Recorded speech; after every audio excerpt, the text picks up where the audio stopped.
The Ottoman Empire, whose shadow once stretched across 3 continents, began humbly in the mountainous regions of Anatolia. It was the late 13th century, and the Byzantine Empire, once the ruler of much of the known world, was on the decline. Political fractures, military defeats, and internal strife had weakened its borders. The Seljuk Turks, who had themselves risen to power centuries earlier, were also fragmenting. In the vacuum left by these once mighty powers, a small, but ambitious, Turkish state would emerge, led by a man named Osman. Osman I, the eponymous founder of the Ottoman dynasty, began his journey as the leader of a small group of warriors, known as a Ghazi band. These warriors were Muslim frontiersmen who lived on the borders of the Byzantine Empire, raiding Christian territories and spreading Islam by the sword. They were not only soldiers but also deeply religious men who believed they were fighting in the service of Allah. Osman's people, known as the Osmanli, or Ottomans, were driven by the promise of both spiritual rewards in the afterlife and tangible rewards in the form of land and plunder. Osman's rise to power was not just a matter of military conquest but also of strategy. He married into influential families, formed alliances with other Turkish leaders, and won the loyalty of his soldiers through generosity and bravery in battle. His success was built on a foundation of adaptability. The early Ottomans were adept at learning from their enemies and incorporating new techniques, technologies, and strategies into their military practices. The early 14th century saw Osman's forces steadily encroach on Byzantine lands, taking small fortresses and villages in northwest Anatolia. The Ottomans employed a highly effective tactic of siege warfare. They would surround and isolate a city or fortress, cutting off supplies and reinforcements, forcing a surrender through starvation or attrition. One of their key victories came with the capture of Bursa in 1326, shortly after Osman's death. Bursa became the first major capital of the Ottoman Empire and a symbol of its growing power. From its base in Bursa, the Ottoman Empire began to expand under Osman's son, Orhan. Orhan continued his father's policies of conquest but also recognized the importance of diplomacy and statecraft. He established the first Ottoman coins and organized a formal government, moving the Ottomans from a loose tribal confederation to a structured state. One of Orhan's most significant achievements was the establishment of a permanent military force known as the Janissaries. Initially composed of prisoners of war and Christian converts to Islam, the Janissaries would become an elite corps, loyal only to the Sultan. This innovation allowed the Ottomans to maintain a standing army, a key factor in their future successes. As the Ottoman state grew, so too did its ambitions. The conquest of Gallipoli in 1354 marked the Ottomans' first foothold in Europe, a significant turning point in their history. This narrow strip of land on the Dardanelles Strait gave the Ottomans control of one of the most important maritime routes in the world. It also allowed them to launch further campaigns into the Balkans, bringing them into direct conflict with the Christian kingdoms of Europe. Over the next century, the Ottomans would steadily expand their control over the Balkans, defeating the Serbs at the Battle of Kosovo in 1389 and the Hungarians at the Battle of Nicopolis in 1396. But while the Ottomans were expanding westward into Europe, they faced significant challenges to the east. The rise of the powerful Timurid Empire under the leadership of Timur, a brutal conqueror from Central Asia, threatened the Ottoman Empire's very existence. In 1402, the two powers clashed at the Battle of Ankara, and the Ottomans suffered a catastrophic defeat. Sultan Bayezid I was captured, and for the next decade, the empire was thrown into chaos, as Bayezid's sons fought for control of the throne. This period, known as the Ottoman Interregnum, could have been the end of the empire, but the Ottomans were nothing if not resilient. After a bloody civil war, Memnon emerged victorious and set about rebuilding the empire. Under Mehmed and his successors, the Ottomans not only recovered from their defeat, but also began an even more aggressive campaign of expansion. By the mid-15th century, the Ottomans were once again poised to take on their greatest rival, the Byzantine Empire. The conquest of Constantinople in 1453 by Sultan Mehmed II, known as Mehmed the Conqueror, was one of the most pivotal moments in world history. The fall of Constantinople marked the end of the Byzantine Empire, which had lasted for over 1,000 years, and the beginning of a new era in the Mediterranean. For the Ottomans, it was a moment of unparalleled triumph. Mehmed had achieved what countless Muslim rulers before him had failed to do. He had captured the fabled city that straddled Europe and Asia, the city that had once been the heart of the Roman Empire. Constantinople, renamed Istanbul, became the new capital of the Ottoman Empire. Its strategic location made it the perfect base from which the Ottomans could control trade routes between Europe and Asia, as well as launch further military campaigns. The conquest of Constantinople was not just a military victory, it was also a cultural one. Mehmed the Conqueror welcomed scholars, artists, and craftsmen from across the Muslim world to his court, turning Istanbul into a vibrant center of learning and culture. With Istanbul as their capital, the Ottomans embarked on a new phase of expansion. Mehmed the Conqueror continued his campaigns into Europe, conquering Serbia, Bosnia, and Albania, and even launching an unsuccessful attack on Italy. At the same time, the Ottomans expanded eastward, defeating the Mamluks of Egypt and the Safavids of Persia in a series of wars. By the early 16th century, the Ottoman Empire had become the dominant power in the Mediterranean, controlling vast territories from the Balkans to North Africa, from the Persian Gulf to the gates of Vienna. But the Ottomans were not content with mere territorial expansion. Under the leadership of sultans like Suleiman the Magnificent, they transformed their empire into a global superpower.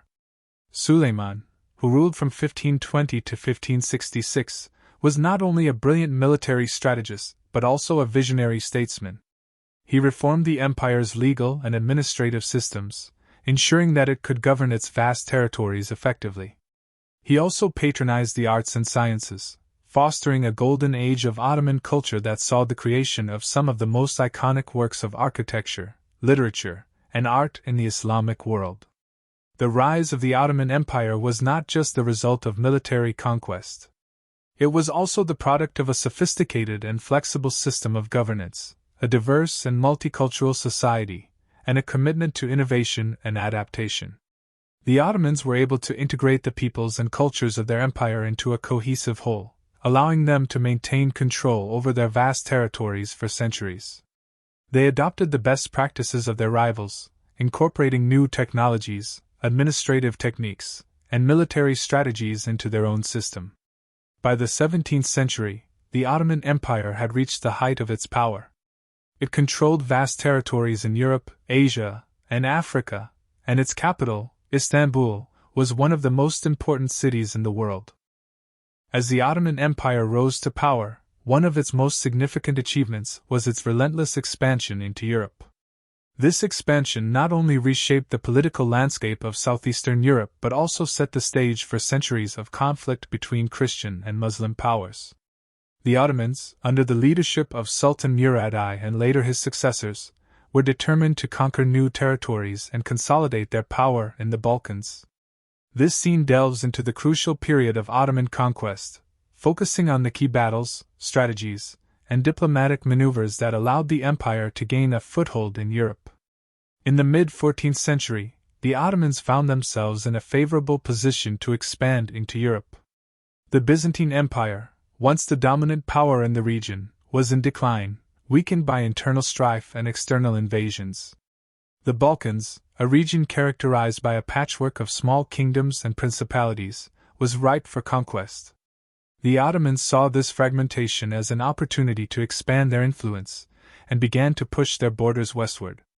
Sultan Murad I, who ruled from 1362 to 1389, played a pivotal role in the early stages of this expansion. His reign marked the beginning of a systematic campaign to conquer the Balkans. One of Murad's key strategies was to exploit the divisions among the Christian states in the region. By forming alliances with some Christian rulers and waging war against others, Murad was able to weaken his enemies and expand Ottoman territory without facing a united front. One of the most significant moments in this expansion was the capture of Adrianople, modern-day Edirne, in 1361. Situated on the European side of the Dardanelles, Adrianople was strategically important as it gave the Ottomans control of key trade routes between Europe and Asia. The fall of Adrianople sent shockwaves through the Christian world, as it signaled that the Ottomans were no longer confined to Anatolia but were now a permanent presence in Europe. Murad I made Adrianople the new capital of the Ottoman Empire, a move that symbolized the empire's shift in focus toward European expansion. From this new capital, the Ottomans launched a series of campaigns into the Balkans, conquering much of Thrace and parts of Bulgaria and Serbia. These early conquests were facilitated by the use of feudal vassalage, a system in which local rulers were allowed to retain their titles and lands in exchange for loyalty to the Sultan and the payment of tribute. This system not only secured the loyalty of local elites but also allowed the Ottomans to govern newly conquered territories with minimal resistance. However, not all of the Balkan rulers were willing to submit to Ottoman rule. In the 1380s, a coalition of Christian forces, led by the Serbian Prince Lazar Hrebeljanović, sought to resist the Ottoman advance. This resistance culminated in the Battle of Kosovo in 1389, one of the most famous and significant battles in Ottoman history. The Battle of Kosovo is often portrayed as a decisive clash between Christianity and Islam, a narrative that has shaped the memory of the battle for centuries. However, the reality was more complex. The Ottoman forces, commanded by Sultan Murad I, faced a coalition of Serbian, Bosnian, and Albanian forces. The battle was fiercely contested, with heavy casualties on both sides. According to legend, Sultan Murad was killed during the battle by a Serbian knight, an event that added a dramatic twist to the already bloody conflict. Despite the death of their leader, the Ottomans emerged victorious, and the Serbian coalition was effectively broken. The significance of the Battle of Kosovo cannot be overstated. Although the battle did not result in the immediate conquest of Serbia, it marked the beginning of the end for the Serbian state. Over the next few decades, the Ottomans gradually absorbed Serbia into their empire, and the battle became a symbol of Christian resistance to Ottoman rule. In Serbian national memory, Kosovo has come to represent both a tragic defeat and a rallying cry for future generations, a sentiment that persists to this day. Following the Battle of Kosovo, the Ottoman Empire continued its expansion into the Balkans. The fall of the Bulgarian Empire in the late 14th century further solidified Ottoman control over the region. By the turn of the 15th century, much of southeastern Europe was either directly controlled by the Ottomans or had become vassal states, paying tribute to the Sultan. The Ottomans had succeeded in establishing a vast European empire that stretched from the Aegean Sea to the Danube River. But the conquest of the Balkans was not solely a matter of military might. The Ottomans were also skilled diplomats, and they used marriage alliances, political intrigue, and economic incentives to secure their hold on newly conquered territories. In many cases, local rulers were allowed to remain in power as long as they acknowledged Ottoman suzerainty. This pragmatic approach to governance allowed the Ottomans to maintain control over a diverse and often restive population, while minimizing the need for constant military intervention. The expansion into Europe also had profound cultural and religious implications. The Ottomans were Muslims, but they ruled over a population that was largely Christian. Rather than imposing Islam on their Christian subjects, the Ottomans adopted a policy of religious tolerance. Christians were allowed to practice their faith, and the Orthodox Church was given considerable autonomy.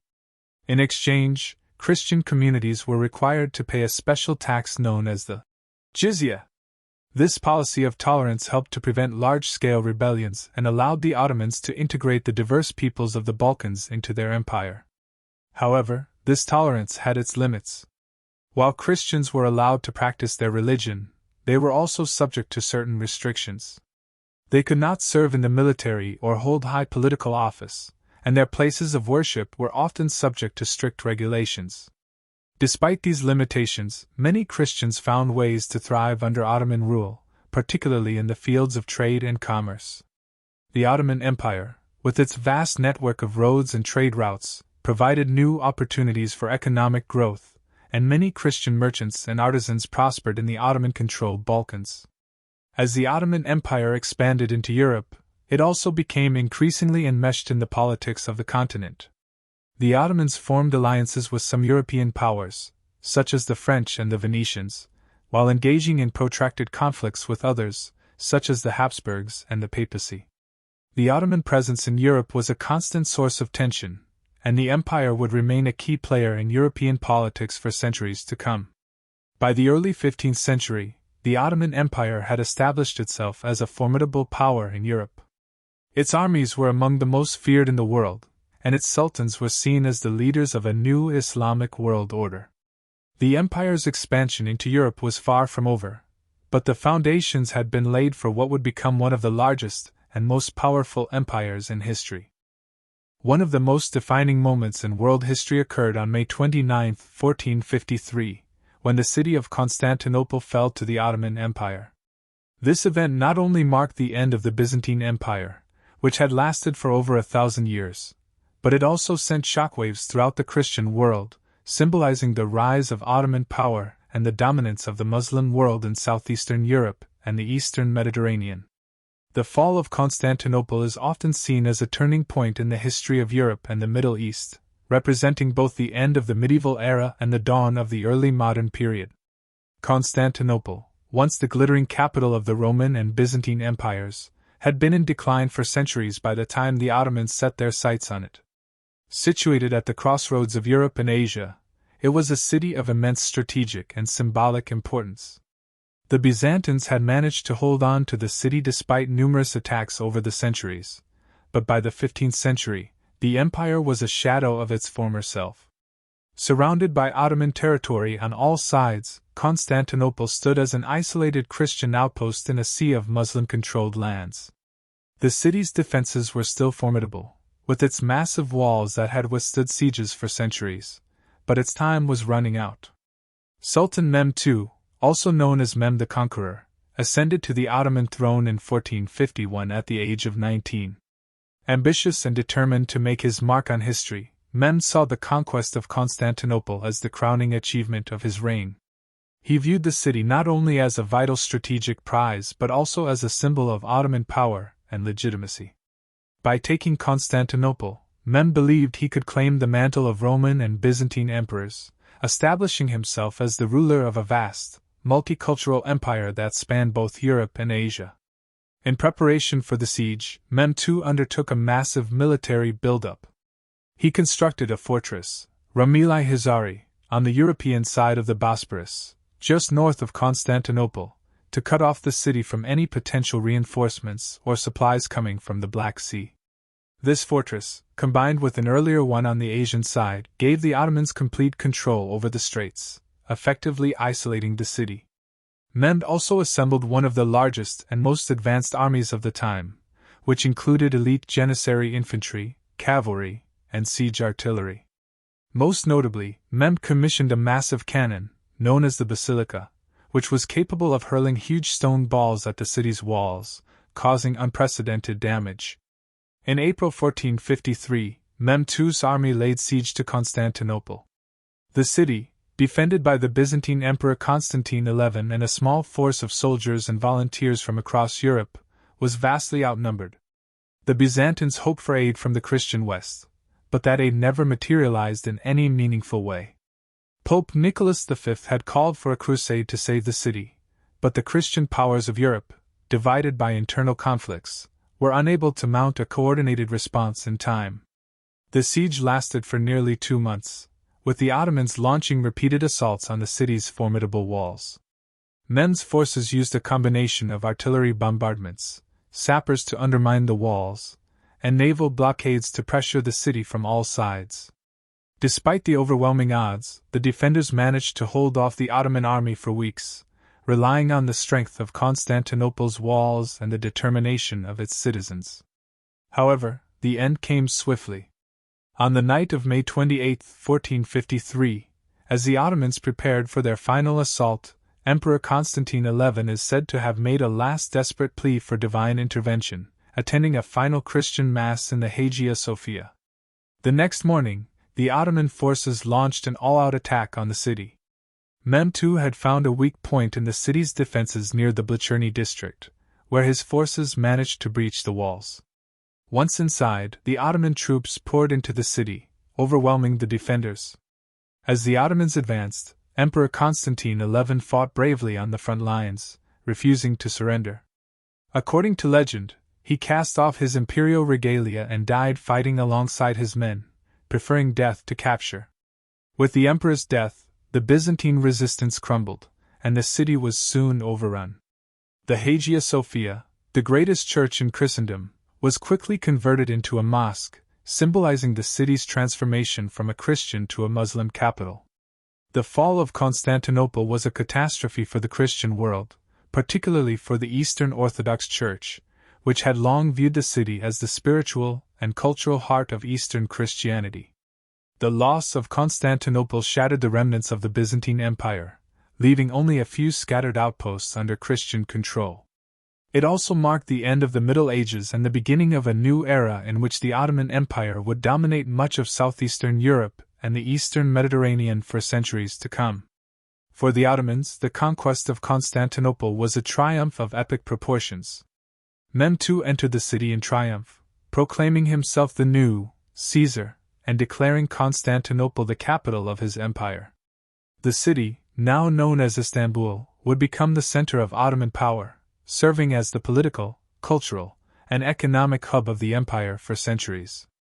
The transformation of Constantinople from a Christian stronghold into a thriving Islamic metropolis was a testament to the Ottoman Empire's ability to integrate diverse cultures and religions into its expanding dominion. In the wake of the conquest, Mehmed II initiated a series of reforms aimed at rebuilding and repopulating the city. He invited people from all over his empire, Muslims, Christians, and Jews alike, to settle in the newly renamed Istanbul, ensuring that it would become a vibrant, cosmopolitan city. Mehmed also embarked on an ambitious program of architectural development, commissioning the construction of mosques, palaces, and public works that would transform Istanbul into one of the most impressive cities in the world. The fall of Constantinople also had profound consequences for Europe. The city's capture cut off the overland trade routes between Europe and Asia, forcing European powers to seek new ways to access the riches of the East. This, in turn, helped to fuel the age of exploration, as European explorers began to search for sea routes to Asia. The fall of Constantinople, therefore, indirectly contributed to the discovery of the Americas and the rise of European colonial empires in the centuries that followed. Moreover, the fall of Constantinople solidified the Ottoman Empire's position as a dominant power in the eastern Mediterranean and southeastern Europe. The empire's expansion into Europe continued in the decades that followed, with the Ottomans conquering vast territories in the Balkans, Hungary, and beyond. The conquest of Constantinople also marked the beginning of a long and often bitter struggle between the Ottoman Empire and the Christian powers of Europe, a conflict that would shape the political and religious landscape of Europe and the Middle East for centuries. In the end, the fall of Constantinople was more than just the end of the Byzantine Empire. It was the beginning of a new era in world history.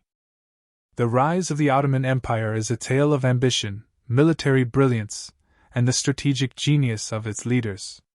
From its humble beginnings in the late 13th century as a small Turkic principality on the edges of the Byzantine Empire, the Ottomans would go on to dominate vast swathes of Europe, Asia, and Africa, shaping the history of 3 continents for more than 600 years. At its zenith, the Ottoman Empire was one of the most powerful empires the world had ever seen, controlling territories stretching from the Balkans in Europe to the Arabian Peninsula, and even parts of North Africa. The empire's rise was intricately tied to the military prowess of its rulers, the expansionist policies they pursued, and the innovative structures that sustained its power. The foundation of the Ottoman Empire can be traced back to the early 1300s, when a tribal leader named Osman I began to carve out a small realm in the region of Bithynia, located in northwestern Anatolia, just across the Bosporus from Constantinople.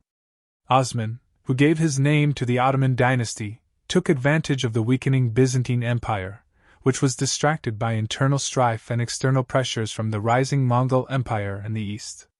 The Ottoman Principality began as a modest, semi-nomadic state, but Osman's successors were determined to expand their domain and forge an empire that would rival the greatest empires in history. A key factor in the Ottomans' rapid success was their use of military innovations and effective strategies. The Ottomans developed a highly disciplined and organized military, which included elite infantry known as the Janissaries, an elite fighting force that was recruited from Christian communities through the Dersham system, a practice where young boys were taken from their homes, converted to Islam, and trained to become soldiers. The Janissaries played a crucial role in the expansion of the Ottoman Empire, often acting as the backbone of the army and gaining a reputation for their bravery and loyalty. The Ottomans also made effective use of cavalry, particularly light horsemen who could move quickly across the battlefield and carry out swift, devastating raids. Under the leadership of Osman's son, Orhan, and his successors, the Ottoman Empire expanded rapidly. In the 14th century, they gained control of significant territories in Anatolia and the Balkans. The Ottomans conquered key cities such as Bursa and Adrianople, modern-day Edirne, which became important centers of trade and administration within the empire. They also engaged in a series of successful military campaigns against the Byzantine Empire, weakening the Byzantines further and driving them to the brink of collapse. By the mid-15th century, the Ottomans had become one of the most powerful forces in the region, poised to take Constantinople itself. The period following the conquest of Constantinople in 1453 marked the beginning of the Ottoman Empire's transformation into a true world power. Mehmed II, known as Mehmed the Conqueror, was not content with merely taking the Byzantine capital. He sought to expand the empire's territory across Europe, Asia, and Africa. After the fall of Constantinople, Mehmed directed his attention to the Balkans, where the Ottomans continued to make significant inroads. The conquest of the Serbian Empire in 1459, followed by the capture of Bosnia and Albania, solidified Ottoman control over much of southeastern Europe. This expansion was not only militarily successful but also strategically important, as it allowed the Ottomans to control vital trade routes that connected Europe and Asia. In addition to territorial expansion, the Ottomans established an extensive and complex administrative system that allowed them to govern their vast empire. The Sultan, at the top of the hierarchy, wielded absolute power, but he was supported by a vast network of bureaucrats, viziers, and provincial governors who helped administer the empire's vast territories. The Ottomans also established a legal system that combined Islamic law, or Sharia, with local laws, creating a system of governance that was both efficient and flexible. This system of government allowed the Ottomans to rule over a vast array of diverse peoples, including Muslims, Christians, and Jews, without facing widespread unrest. The Ottomans promoted a policy of religious tolerance, allowing religious communities to govern their own affairs under the millet system, which gave religious minorities a degree of autonomy within the empire. By the 16th century, under the reign of Suleiman the Magnificent, the Ottoman Empire reached the height of its power. Suleiman's reign saw the empire expand its borders to their greatest extent, with Ottoman forces advancing deep into Europe, reaching the gates of Vienna, and extending into the heart of the Middle East, conquering vast territories in the Arabian Peninsula, Iraq, and North Africa. Suleiman's military successes were complemented by his efforts to consolidate and strengthen the empire internally. He undertook major legal reforms, earning him the title Suleiman the Lawgiver in the eyes of the Ottomans. His rule also saw a flourishing of Ottoman art, architecture, and culture, with the construction of magnificent buildings like the Süleymaniye Mosque in Istanbul, a testament to the empire's architectural prowess.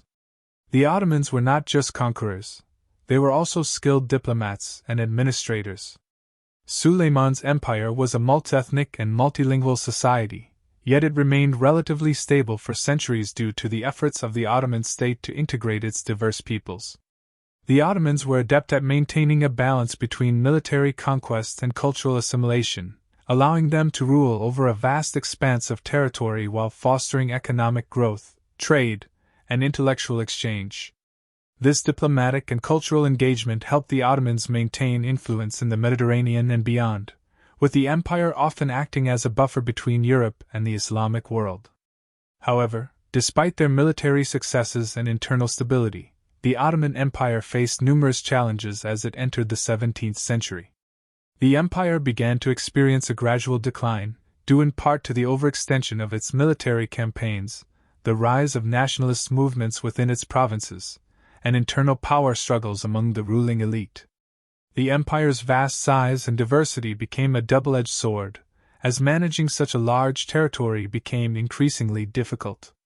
Corruption and inefficiency crept into the bureaucracy, and military defeats, such as the failed siege of Vienna in 1683, signaled the beginning of the empire's slow but steady decline. Nevertheless, the Ottoman Empire continued to survive for several more centuries, albeit in a weakened state.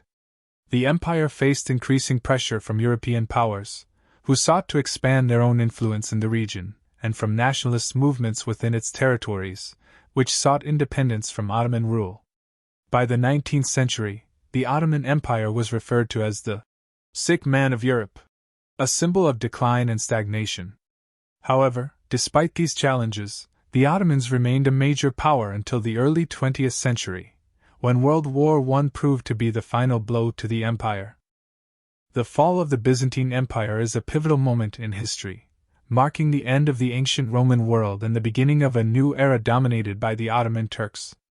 The Byzantine Empire, the eastern half of the Roman Empire that survived the fall of the West in 476 AD, had endured for over 1,000 years. At its height, it controlled vast territories spanning from Italy and North Africa to the Middle East and Asia Minor.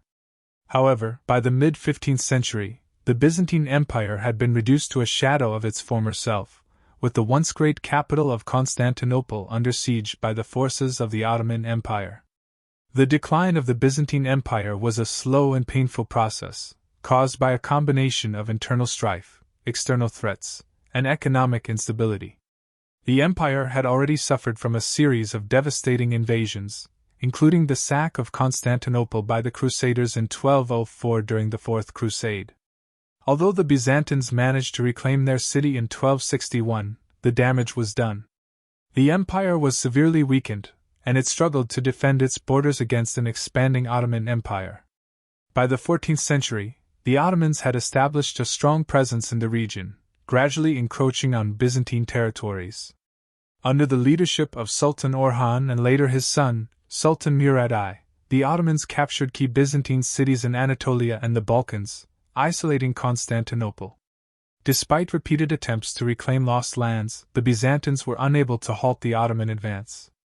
The Byzantine Emperor, Constantine XI Palaiologos, faced a daunting challenge. His empire was in ruins, and his army was vastly outnumbered. Yet he refused to give up the fight for his city.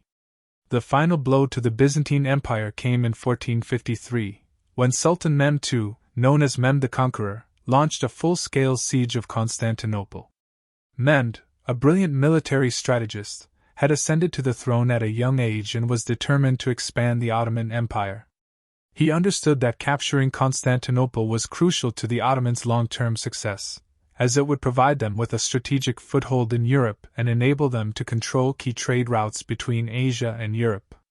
The city's capture would also symbolize the end of the Christian Byzantine Empire and solidify the Ottomans as the dominant power in the eastern Mediterranean.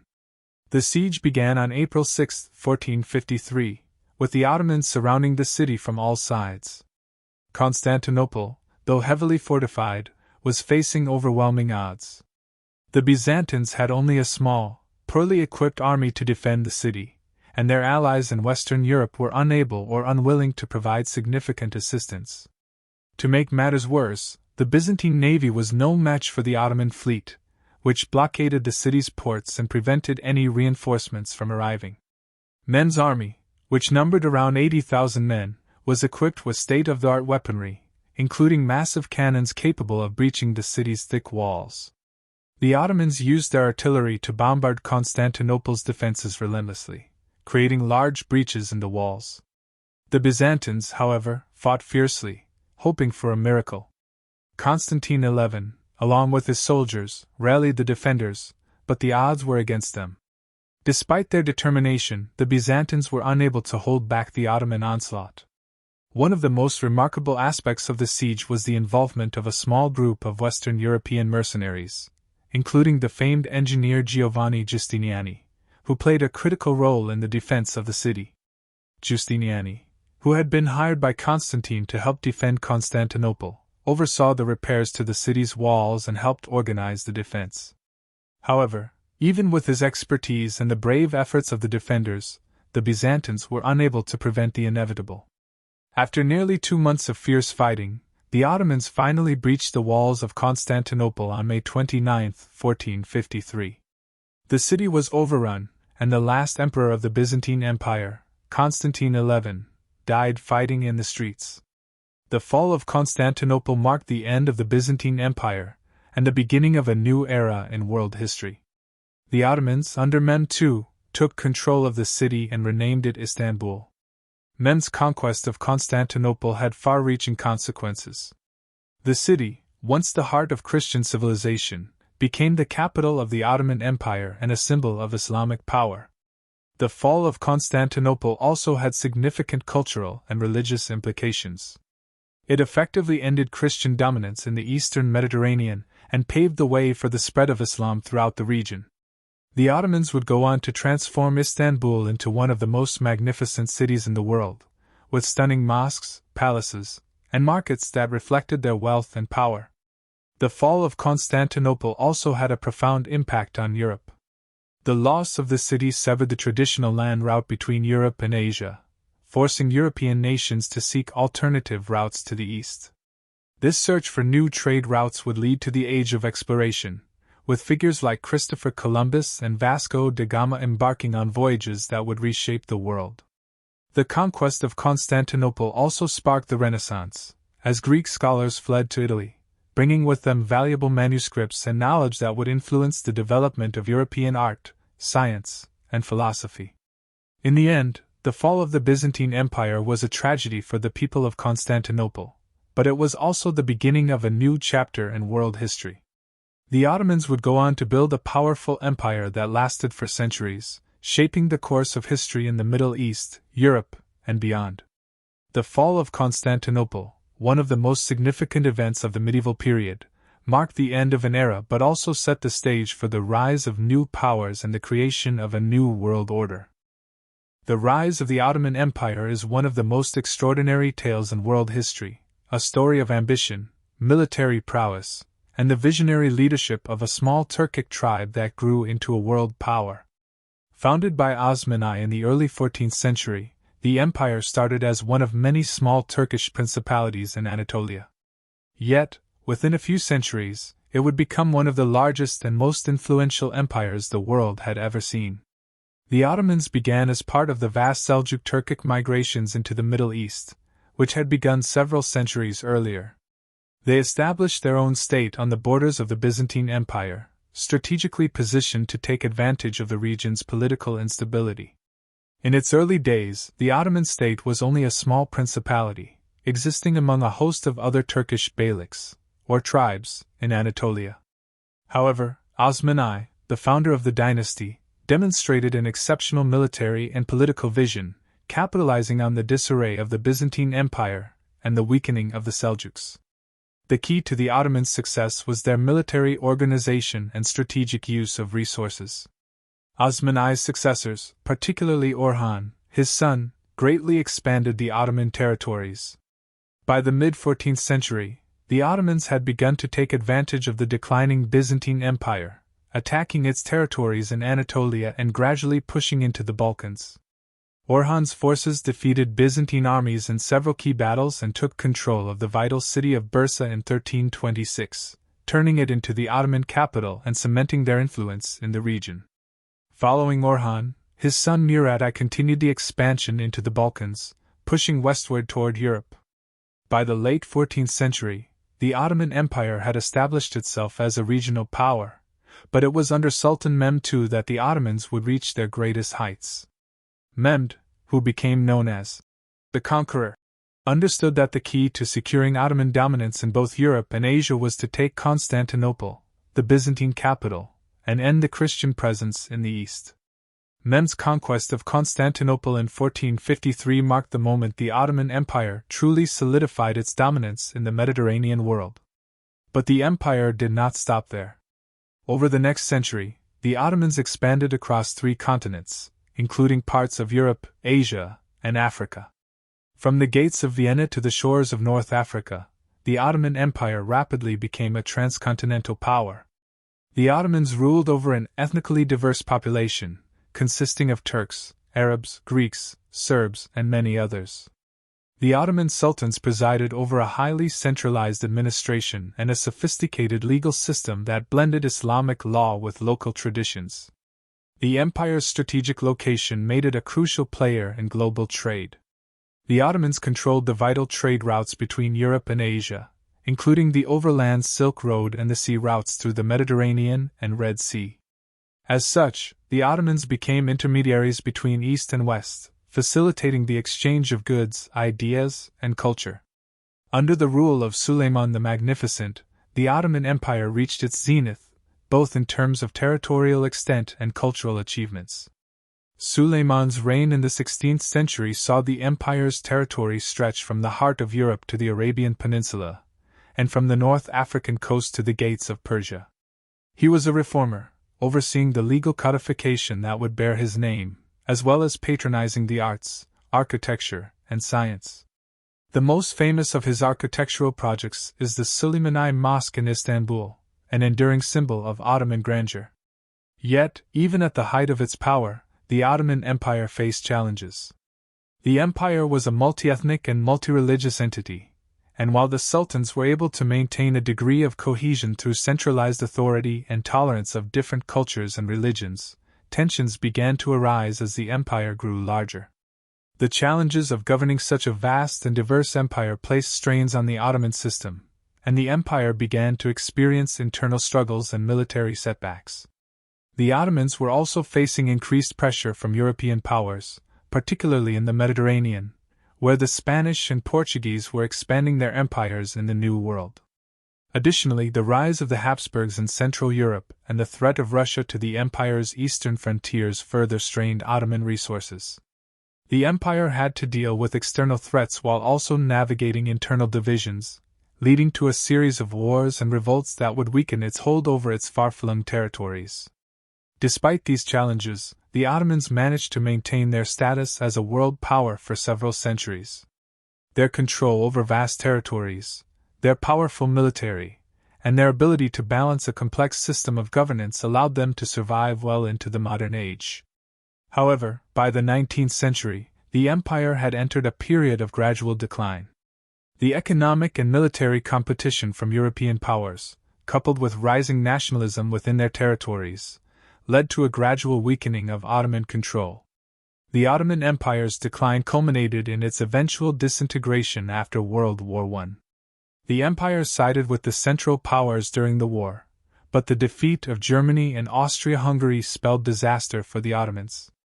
In the aftermath of the war, the empire was dismantled by the victorious Allied powers, and the modern state of Turkey was born from the ashes of the Ottoman Empire. Though the Ottoman Empire itself no longer exists, its legacy continues to shape the world today. The influence of Ottoman culture, art, cuisine, and architecture can be seen across the Middle East, Europe, and North Africa. The Ottomans' role as a crossroads of civilization, blending Islamic, Christian, and Jewish cultures, left an indelible mark on history, and their story remains one of the most fascinating in world history. The fall of Constantinople in 1453 marks one of the most pivotal events in world history, shaping the course of empires, religions, and civilizations. For nearly 1,000 years, Constantinople had been the heart of the Byzantine Empire, a beacon of Christian power and learning at the crossroads of Europe and Asia. Its walls had withstood countless sieges, and its vast wealth, strategic location, and cultural significance made it one of the most coveted cities in history. But by the 15th century, the once mighty Byzantine Empire had been reduced to a shadow of its former self, isolated and surrounded by enemies on all sides. The city's fate was sealed by the unstoppable rise of the Ottoman Empire. Sultan Mehmed II, known as the Conqueror, was determined to capture Constantinople, both to solidify his power and to realize his vision of an empire that stretched across Europe, Asia, and Africa. At the time, Constantinople was still a symbol of the ancient Roman Empire and a powerful Christian stronghold. To the Ottomans, the city represented both a strategic prize and a chance to bring the Christian Byzantine Empire to its long-awaited end. Mehmed II's preparations for the siege began years in advance. The Ottoman army, one of the most formidable military forces of the time, was meticulously organized and equipped for a long and grueling siege. A key element in their success was the construction of massive artillery, including the famous giant cannons that would eventually breach the ancient walls of Constantinople. These cannons, some of which were capable of firing massive stone projectiles weighing over 600 pounds, were revolutionary in siege warfare. The Ottomans also employed a highly skilled naval fleet, which would play a crucial role in surrounding and cutting off Constantinople from reinforcements. The Byzantine defenders, led by Emperor Constantine XI Palaiologos, were outnumbered and outgunned. The city's walls, which had once been considered impenetrable, had been in disrepair for centuries. The defenders did have a few advantages: the city's natural defenses, the formidable Theodosian walls, and the support of several European allies.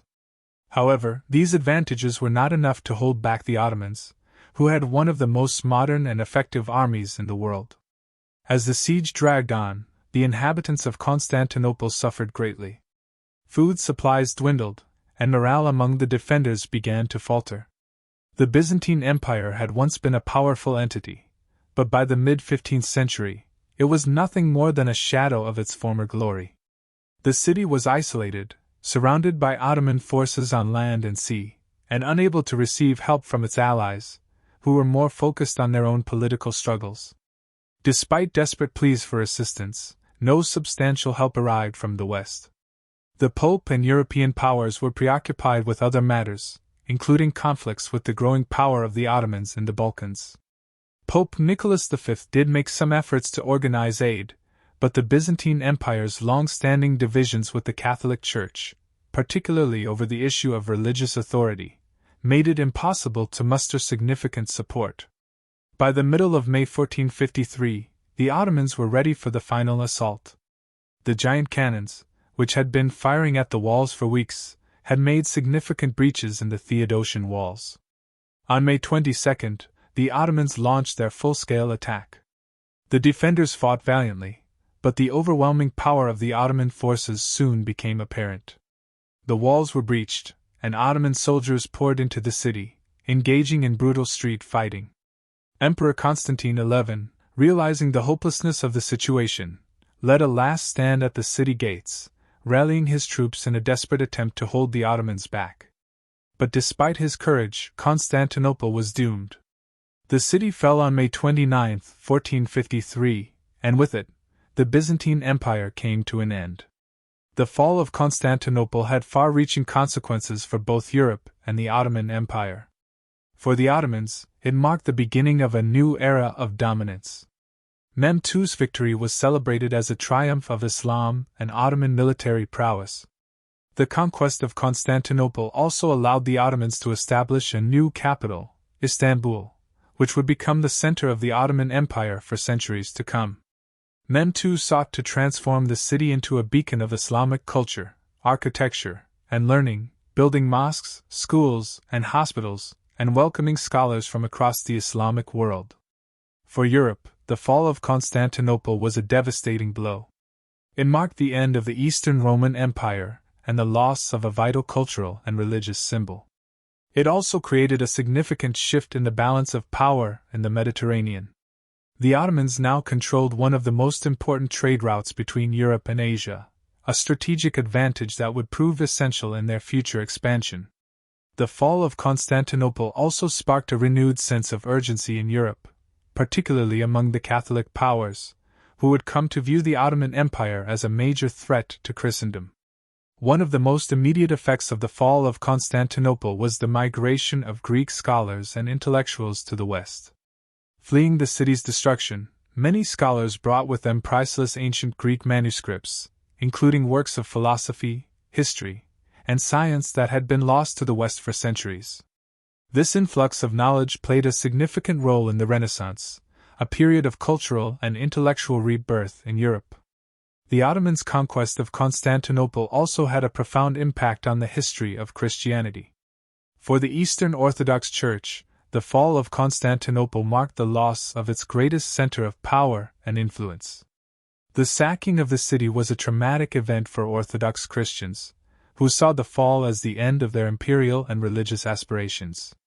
In the centuries that followed, the Ottomans would establish a system of religious tolerance, allowing Orthodox Christians to practice their faith but under the authority of the Sultan. The fall of Constantinople was a turning point that shaped the course of both Eastern and Western history. It marked the end of an era for the Byzantine Empire and the beginning of Ottoman dominance in the Eastern Mediterranean. The event also helped set the stage for the European exploration of the world and the eventual rise of the Ottoman Empire as a major global power. The Hundred Years' War, which lasted from 1337 to 1453, was a prolonged and complex conflict between the Kingdom of England and the Kingdom of France. Despite its name, the war spanned 116 years and was not a continuous series of battles but rather a cycle of intermittent fighting and uneasy truces. It was driven by a series of dynastic, territorial, and economic disputes, but at its heart was the rivalry between the English and the French royal families for control of the French throne. The origins of the conflict can be traced back to 1328, when the French King Charles IV died without a male heir. His death left a power vacuum, and the English king, Edward III, claimed the throne of France through his mother, Isabella, who was the daughter of Philip IV of France. However, the French nobility rejected Edward's claim, instead choosing Philip VI, a cousin of Charles IV, to succeed him. This decision created a deep rift between the English and the French. The war officially began in 1337 when King Philip VI of France seized the English-controlled Duchy of Guyenne, located in southwestern France. Edward III, feeling his rights to the French throne were being ignored, declared war. What followed was a series of battles, sieges, and shifting alliances that spanned over a century and involved many European nations. The early years of the war were marked by English successes. Led by skilled commanders like Edward, the Black Prince, Edward III's son, the English army won a series of decisive victories against the French. The Battle of Crécy in 1346, for example, saw the English employ new tactics that would become a hallmark of their success. The English longbowmen, who could fire arrows with incredible range and precision, proved to be a decisive force on the battlefield. They decimated the heavily armored French knights, who were ill-prepared for the speed and range of the English archers. The victory at Crécy was followed by the capture of Calais in 1347, which became a crucial English stronghold on the French coast. However, while the English were enjoying military victories, the war took a heavy toll on both sides. The French suffered tremendous losses, and their political leadership was fractured, with multiple factions vying for control. The French people were also ravaged by the Black Death, which swept across Europe in the mid-14th century. The plague killed a third of the population, further weakening France's ability to wage war. In contrast, the English were not immune to the effects of the plague, and their economy, too, suffered. Still, they managed to maintain control of many key territories in France. By the 1360s, Edward III had pushed for peace negotiations, and the Treaty of Bretigny in 1360 temporarily ended the fighting. The treaty granted Edward control over large swaths of French territory, including Calais, and recognized his rights to the throne of France. However, the peace was fragile and short-lived. The French throne was still contested, and tensions simmered beneath the surface. In the late 14th and early 15th centuries, the war saw a shift in momentum. France, under the leadership of King Charles V, began to recover. Charles's reign marked a period of rebuilding and strategic military success. The French forces, now bolstered by better organization and leadership, began to take back territory from the English. The tide of the war shifted again in favor of the French, aided by the emergence of one of the most legendary figures in history, Joan of Arc. Joan of Arc, a young peasant girl from Domremy, claimed to have received visions from saints instructing her to support Charles VII and help him reclaim the French throne. In 1429, she convinced Charles to allow her to lead an army to lift the siege of Orleans, a key city held by the English. Under her leadership, the French achieved a stunning victory, and the English forces were forced to retreat. Joan's success at Orleans turned the tide of the war and galvanized French morale. She was heralded as a divine heroine, and her presence rallied the French army to continue their campaign against the English. Unfortunately, Joan's rise to prominence was short-lived. In 1430, she was captured by the Burgundians, allies of the English, and handed over to the English authorities. She was tried for heresy and witchcraft, and despite her strong defense, was sentenced to death. Joan of Arc was burned at the stake in 1431, but her legacy lived on. Her martyrdom inspired the French to continue the fight, and her vision of a united France under Charles VII became a rallying cry. The war continued to drag on, but by the early 1450s, the French had regained much of the territory lost to the English. The Battle of Castillon in 1453 was the decisive blow. The English, weakened by internal strife and military failures, were soundly defeated by the French, who were now led by experienced commanders and buoyed by Joan's legacy. With the victory at Castillon, the English were effectively driven from France, and the 100 Years' War came to a close. The war's conclusion marked the end of English hopes of controlling France and solidified the power of the French monarchy. The English were forced to cede all their French territories except for Calais, which they would hold on to until 1558. For France, the victory secured its territorial integrity and helped establish a strong, centralized monarchy. The 100 Years' War also had a profound impact on both nations' identities. For the English, the war represented a loss of prestige and a source of national trauma, while for the French, it solidified their sense of unity and pride in their national identity. The long conflict also had significant effects on the development of warfare. The English longbow and the use of gunpowder artillery, such as cannons, became increasingly important in battle. The war marked a shift away from the dominance of knights and heavy cavalry and toward more modern, strategic forms of warfare. It was also a time of political and social upheaval, as both England and France saw shifts in their feudal systems, which would eventually give rise to the early modern state. The 100 Years' War remains one of the most significant conflicts in medieval history, not just for its military outcomes but for its long-lasting effects on European politics, culture, and warfare. The rise of the Ottoman Empire is one of the most significant developments in world history, marking the transformation of the medieval world into the early modern era.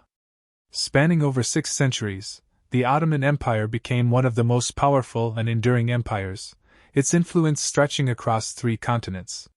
The foundation of the empire, however, lay in the hands of a single man, Osman I, whose leadership and vision would lay the groundwork for an empire that would rival the greatest civilizations of history. The Ottomans originated from the small, Turkish-speaking tribal confederation of the Oghuz Turks, a group who had migrated from Central Asia into Anatolia, modern-day Turkey.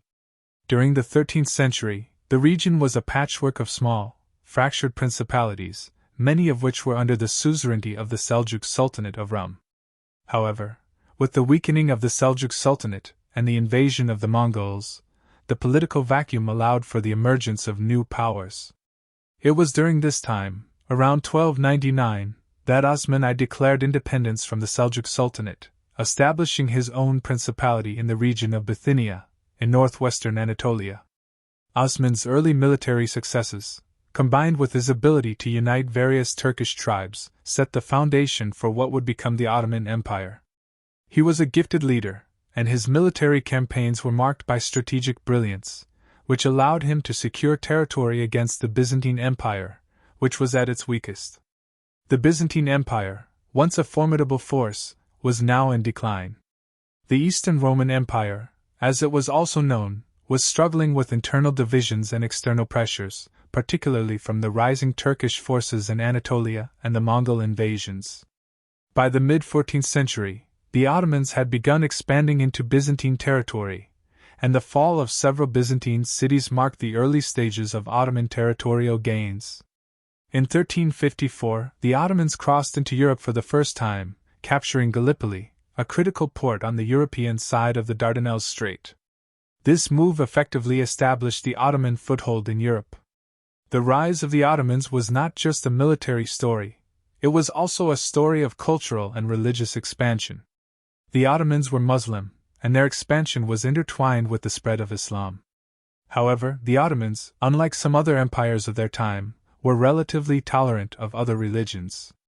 They allowed Christians and Jews to practice their faiths, and they were governed under the millet system, which granted religious communities a degree of autonomy. This policy helped the Ottomans maintain stability within their diverse empire and gain the loyalty of subject peoples. As the empire expanded, so too did its military might. The Ottomans formed an elite army, the Janissaries, which became one of the most feared fighting forces in the world. These troops were made up of young Christian boys taken from the Balkans through the Devshirme system, converted to Islam, and trained to serve the Sultan.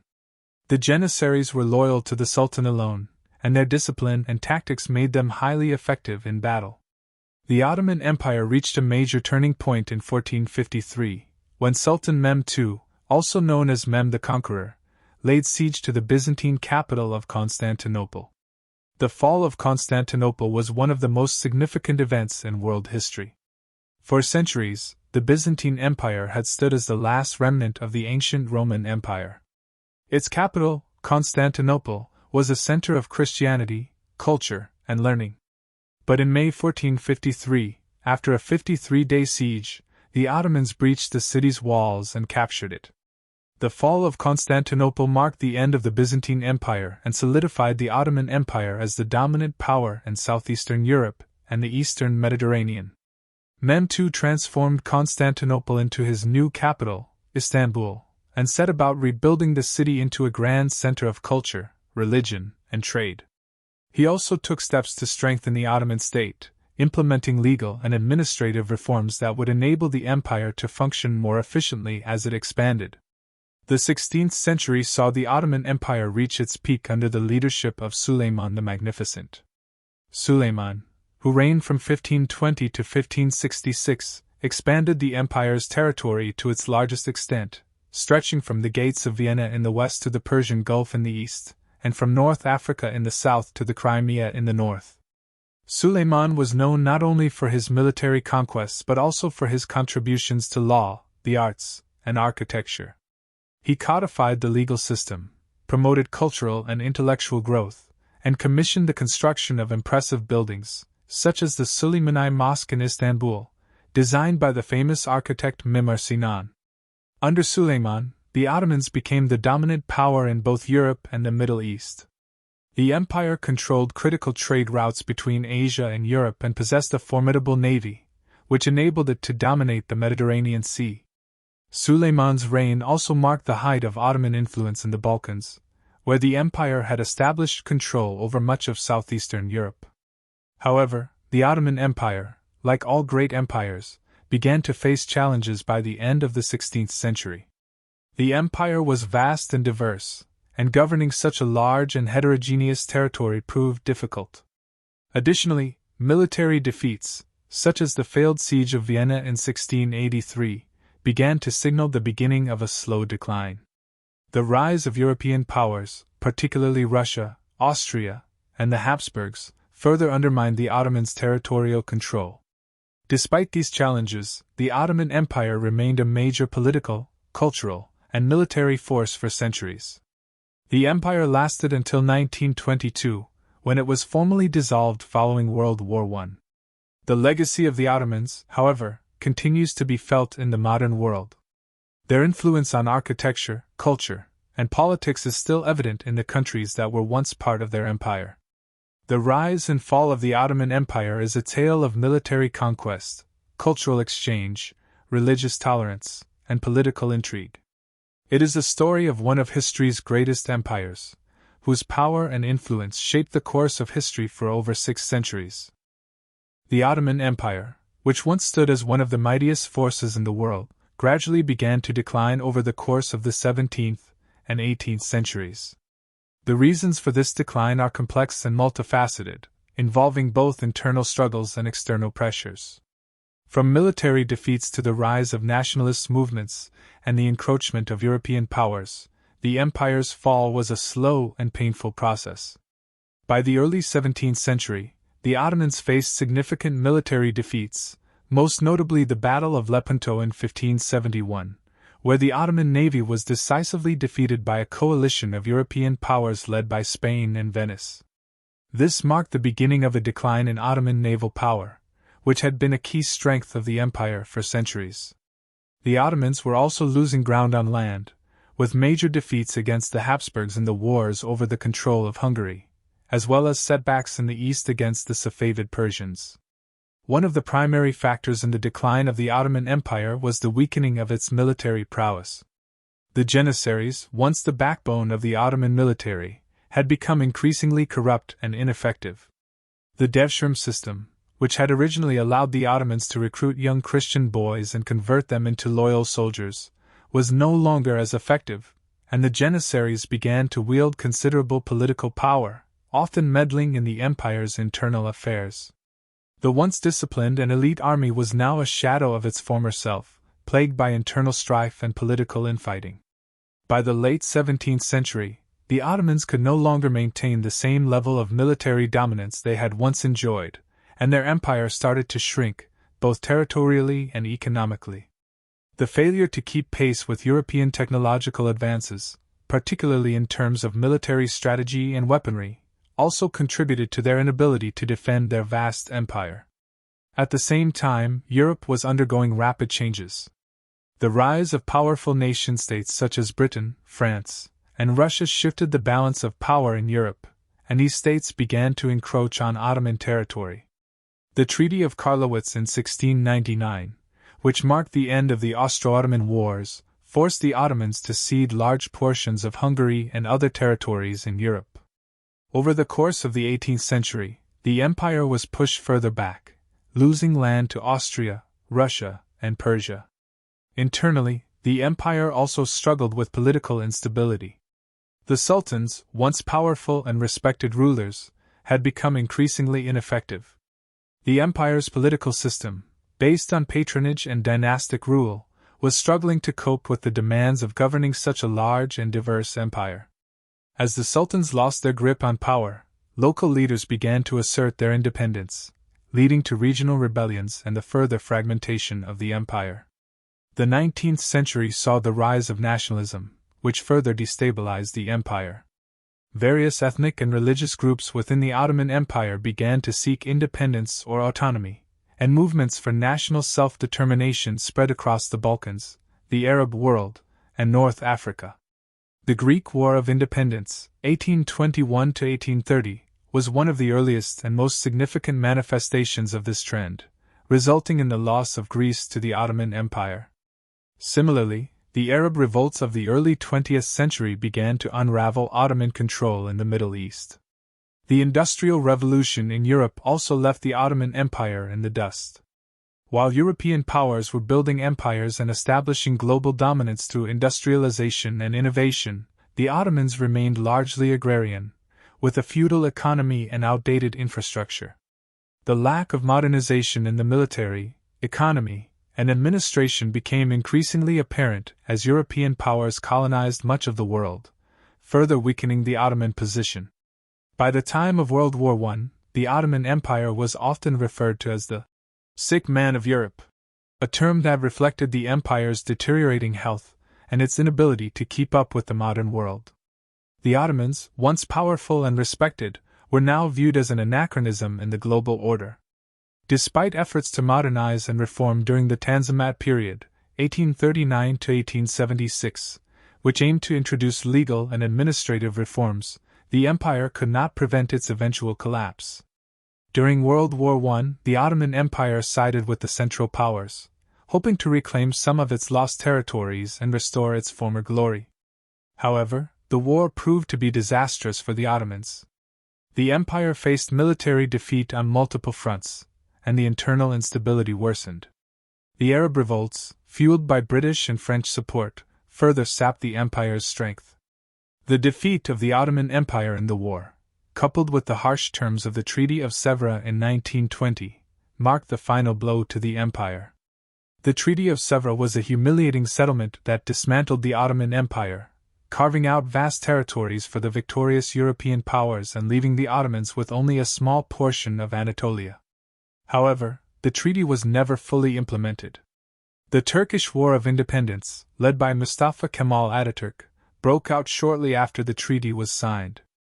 Atatürk's forces, supported by a sense of Turkish nationalism, managed to drive the occupying European forces from Anatolia and defeat the Ottoman government's allies. In 1923, following the successful revolution, Atatürk proclaimed the Republic of Turkey, formally ending the Ottoman Empire.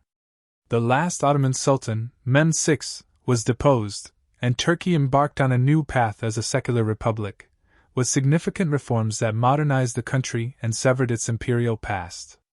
The fall of the Ottoman Empire is a cautionary tale of the dangers of stagnation, political corruption, and the failure to adapt to changing times. Once one of the most powerful and influential empires in the world, the Ottomans were ultimately unable to navigate the complex political, military, and social challenges of the modern era. However, the legacy of the Ottomans lives on in the many cultures and nations that were once part of their empire. Their influence can still be seen in the architectural wonders of cities like Istanbul, in the complex social fabric of the Balkans, and in the enduring cultural practices of the Middle East and North Africa. The fall of the Ottoman Empire marked the end of an era, but it also paved the way for the emergence of new nation-states and modern political systems. The story of the Ottomans is a story of ambition, glory, and eventual decline, offering valuable lessons about the fragility of empires and the forces of history that shaped the world. The Balkan Peninsula, once a crucial part of the Ottoman Empire, would soon become the theater for some of the most defining conflicts that hastened the empire's decline. The rise of nationalism in the 19th century, fueled by the ideas of liberty, equality, and independence, began to seep into the territories of the Ottoman Empire. Across the Balkans, ethnic groups who had once been under Ottoman rule started to envision their own nations free from Ottoman dominance. The Balkans became a battleground of identity, as the Ottoman Empire, once a symbol of unity, became a relic in the eyes of the people within its borders. Nationalist movements began to gain traction in Greece, Serbia, Bulgaria, and Romania, with each aspiring for independence from the crumbling Ottoman Empire. One of the earliest sparks in this wave of nationalist sentiment was the Greek War of Independence, which broke out in 1821. The Greeks, inspired by their ancient heritage and fueled by resentment toward the Ottomans, fought for independence for almost a decade. Despite suffering immense hardship, the Greek forces were ultimately successful, with the aid of European powers like Britain, France, and Russia. Following Greece's victory in 1830, a wave of revolutionary fervor spread across the Balkans. In 1878, the Russo-Turkish War, which had been part of Russia's ongoing effort to expand its influence in the region, resulted in the Treaty of San Stefano, which gave significant territorial gains to the Slavic peoples and created a large Bulgarian state. This shift in the balance of power further destabilized Ottoman control over its Balkan provinces.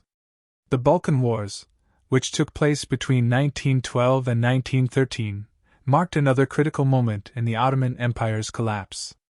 A coalition of Balkan states, Serbia, Montenegro, Greece, and Bulgaria, formed the Balkan League and launched an attack on the Ottoman Empire, aiming to seize the remaining Ottoman-held territories in the region.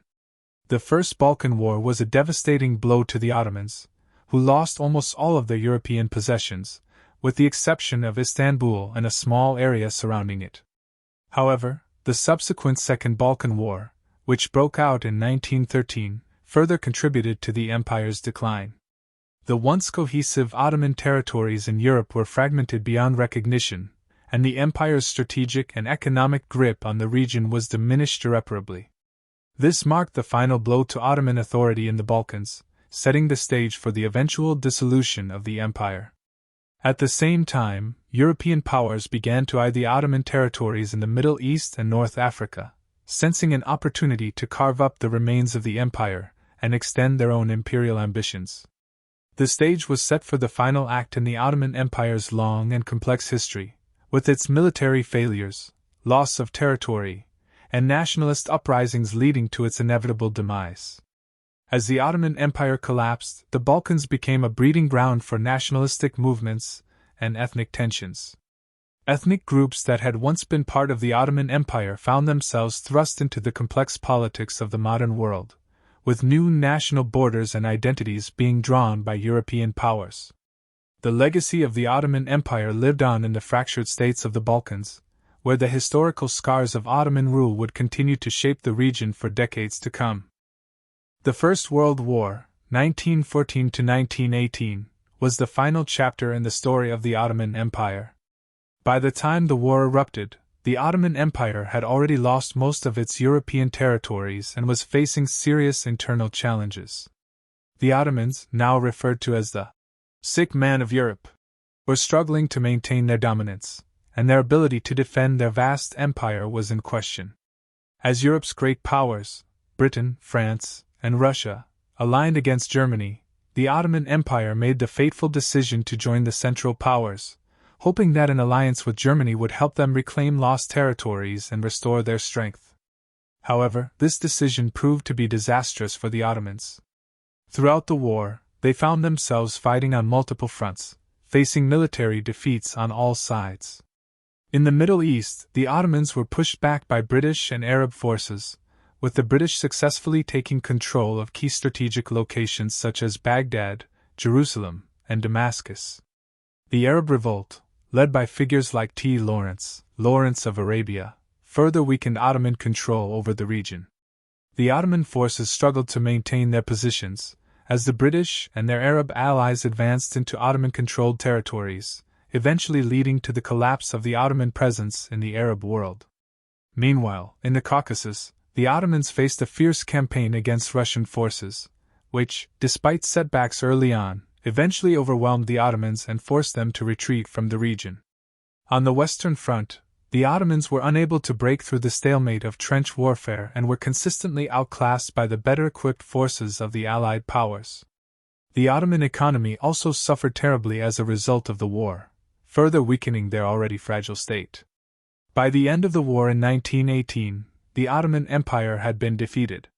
The signing of the Armistice of Mudros on October 30, 1918, brought an end to Ottoman participation in World War I, and the empire was left to grapple with the consequences of its defeat. The terms of the armistice were humiliating, and the empire was left vulnerable to external powers. The aftermath of World War I led to the partitioning of the Ottoman Empire. The Allies imposed harsh terms on the defeated Ottomans, with the Treaty of Sèvres in 1920 aiming to dismember the empire entirely. The treaty sought to break the Ottoman Empire into smaller, more manageable states, with European powers taking control of key Ottoman territories in the Middle East and North Africa. This included the establishment of French and British mandates in places like Syria, Lebanon, and Palestine, while Greece and Armenia were awarded portions of Anatolia. However, the Treaty of Sèvres was never fully implemented, as the Turkish War of Independence soon erupted in the aftermath of World War I. Under the leadership of Mustafa Kemal Atatürk, the Turkish nationalists launched a campaign to resist the Allied occupation and secure the independence of Turkey. The conflict that followed was a defining moment in the history of the region and would ultimately lead to the formation of the modern Republic of Turkey. One of the darkest chapters in the history of the Ottoman Empire, and one of the most painful to confront, was the Armenian genocide. During the First World War, the Ottoman government, fearing the loyalty of its Armenian population during a time of war, implemented a campaign of mass deportations, massacres, and systematic extermination. The Armenian people had lived under Ottoman rule for centuries, but by the early 20th century, tensions were high due to ethnic and religious divisions, as well as the political climate within the empire. The rise of Turkish nationalism under the Committee of Union and Progress, led by figures like Enver Pasha, sparked a dangerous climate of fear and hostility toward Armenians, who were seen by some within the Ottoman leadership as a potential fifth column allied with the empire's enemies, especially Russia. In 1915, as World War I raged on, the Ottoman government ordered the mass deportation of Armenians from their ancestral homes in Anatolia. Those who were not killed outright by the military or paramilitary groups were forced to march hundreds of miles to concentration camps in the Syrian desert, where many perished from starvation, exposure, disease, and violence. It is estimated that up to 1.5 million Armenians were killed during the genocide, making it one of the largest genocides of the 20th century. The genocide, however, was largely hidden from the world at the time, with the Ottoman government silencing reports and denying any wrongdoing. The international community was slow to respond, and it wasn't until after the fall of the Ottoman Empire that the full scope of the atrocities became known. Even today, the Armenian genocide remains a sensitive and controversial subject, with the Turkish government still denying the events as a deliberate campaign of extermination. The genocide not only devastated the Armenian people but also marked the beginning of the end of the Ottoman Empire's multi-ethnic character.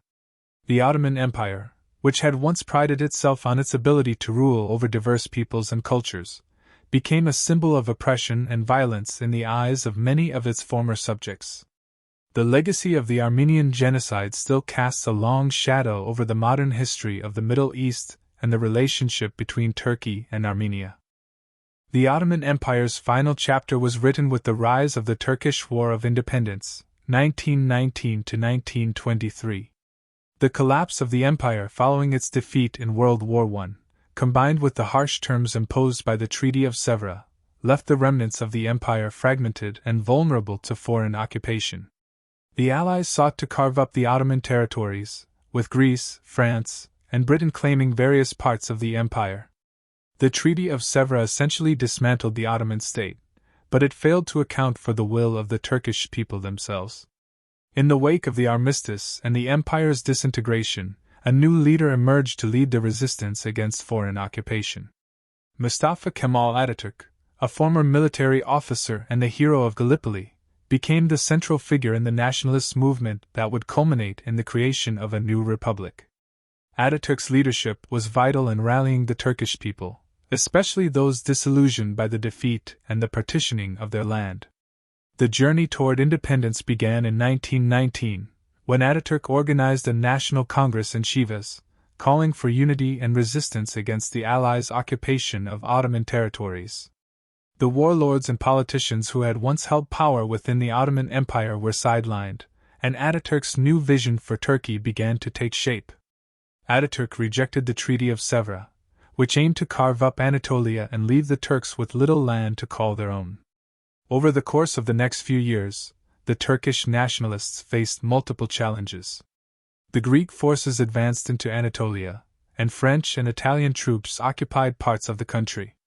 The Ottoman Sultanate, now a puppet government under the occupation of the Allies, was unable to protect the empire's remaining territories.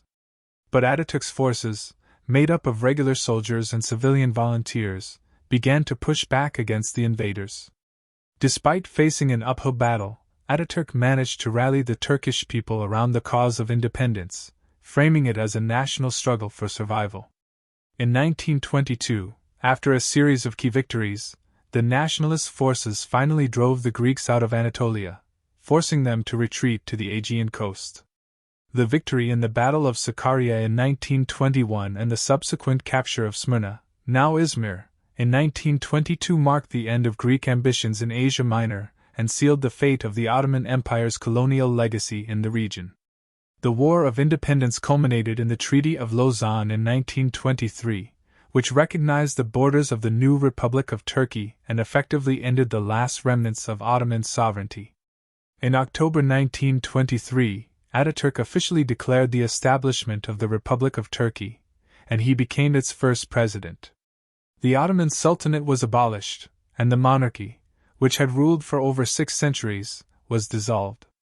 Atatürk's vision was not only one of independence but of modernization. The Ottoman Empire, with its centuries-old imperial institutions and Islamic foundations, was replaced with a secular, modern state.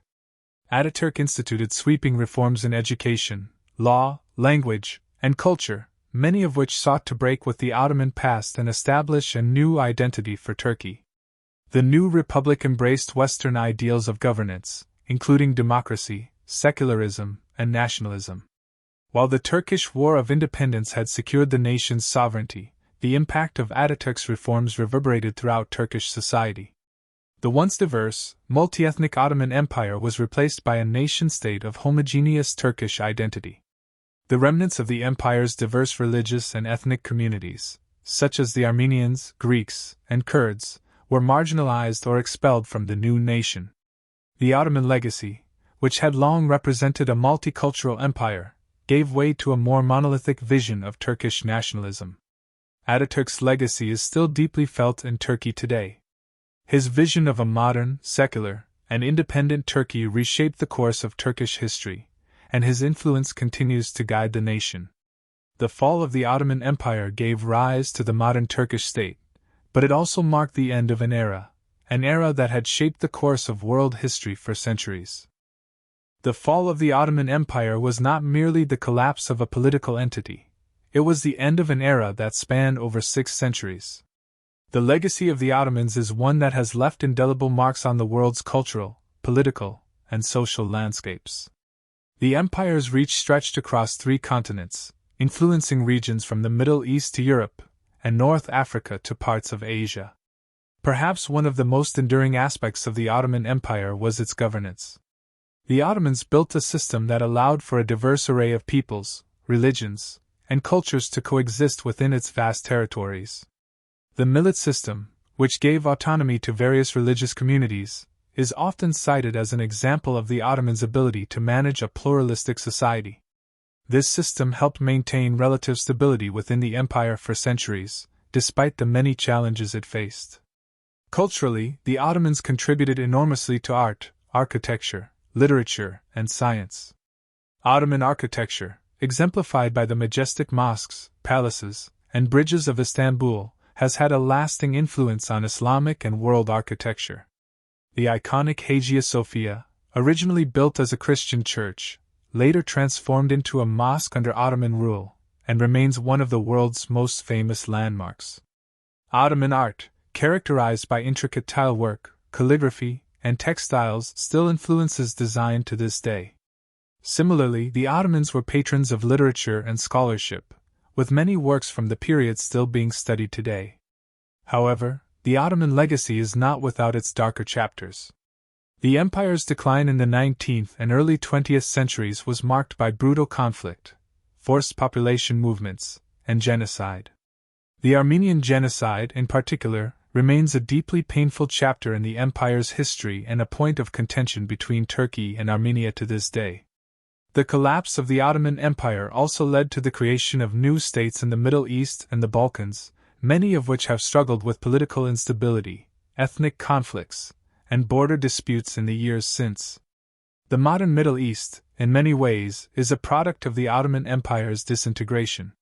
The arbitrary borders drawn by European powers following the empire's collapse, particularly after World War I, created nations with diverse populations and little regard for ethnic or religious divisions. These borders continue to fuel tension and conflict across the region, and the Ottoman legacy is often invoked in discussions about the modern-day challenges of the Middle East. For Turkey, the Ottoman Empire's legacy is both a source of pride and a point of tension. Mustafa Kemal Atatürk's vision for a secular, modern nation was a deliberate break from the empire's religious and imperial past. While Atatürk succeeded in forging a new Turkish identity, the Ottoman Empire's influence remains evident in Turkish politics, culture, and society. Today, Turkey is a country that straddles 2 worlds. The legacy of the Ottoman Empire still lingers, but the republic founded by Atatürk offers a distinct vision for the future.